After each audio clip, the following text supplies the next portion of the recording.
This is Jack Fishman behind the camera speaking with pianist Freddy Kempf, who is appearing with the San Antonio Symphony in Tchaikovsky's Piano Concerto No. 1 and 2, and in the middle, playing Tchaikovsky's Trio for violin, cello, and piano. So that's a lot of different repertoire in just 9 days. Is that normal for you? Yes, a lot of Tchaikovsky. Yes, it's pretty normal for me. I like to work hard, so I like the variety. But it's Tchaikovsky is particularly difficult, I think.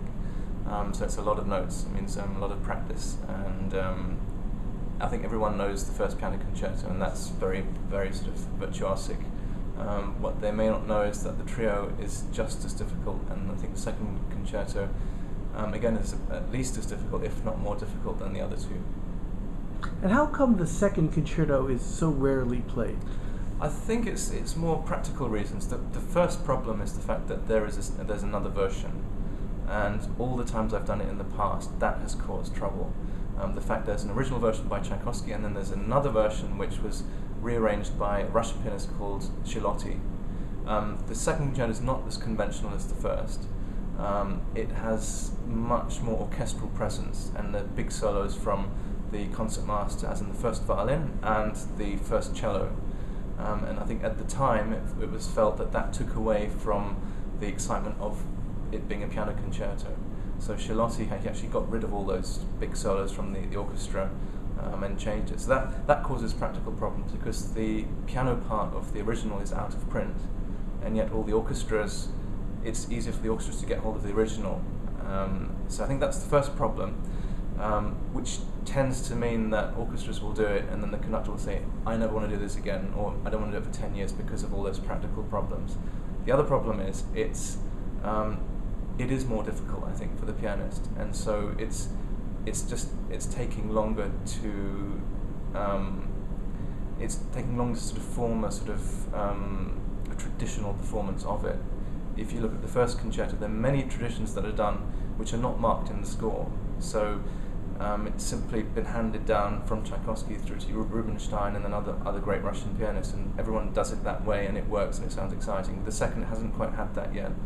So I think it's a combination of just, the fact that the two versions and the fact that it's more difficult just means that it doesn't get played so much. Now, have you played the second concerto before? Yes, I have, yeah. And you've worked with Sebastian Lang-Lessing before? I certainly have, yes. Mostly in Australia? I think so, yes. I mean, he has a position in Tasmanian orchestra in Australia, so I've worked with him with that orchestra and other Australian orchestras as well. And did you play Tchaikovsky together, or have you played other repertoire? I was just thinking that as I was practicing. I'm not 100% sure. I mean, I could have done. I've definitely done. I've done other Russian music. I've done Rachmaninoff second with him for certain. I may have done Tchaikovsky. I may not have. Yeah, well, you probably do a lot of different pieces in a season. It's hard to keep track. I know there's some pianists that do very limited repertoire, and then others that seem to have unlimited repertoire. Where do you try to fit the balance in a given season? I would say unlimited.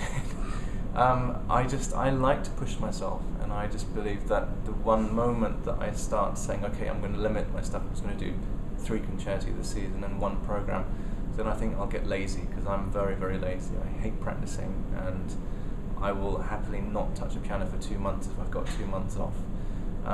So I like to keep myself just under pressure, put it that way. I like to stretch myself, so I have probably quite a big solo repertoire program, often 2 or 3 programs in a season, and that will change every year. And then I guess I would do any concerto that comes along, and very happy to learn new pieces, happy to learn contemporary works.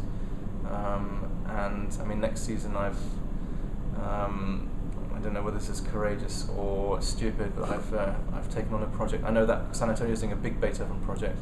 I'll also be doing a big Beethoven project. I've got 12 concerts playing and conducting all 5 piano concerti and the Egmont Overture and the Fidelio Overture, plus I'm sort of working with another record company doing some pop music for piano, and keeping all the other normal repertoire of being a pianist and being a father of a 2-year-old. So that sounds like quite a schedule. We're very much looking forward to the Tchaikovsky trio and both piano concertos. Thank you very much. Thank you.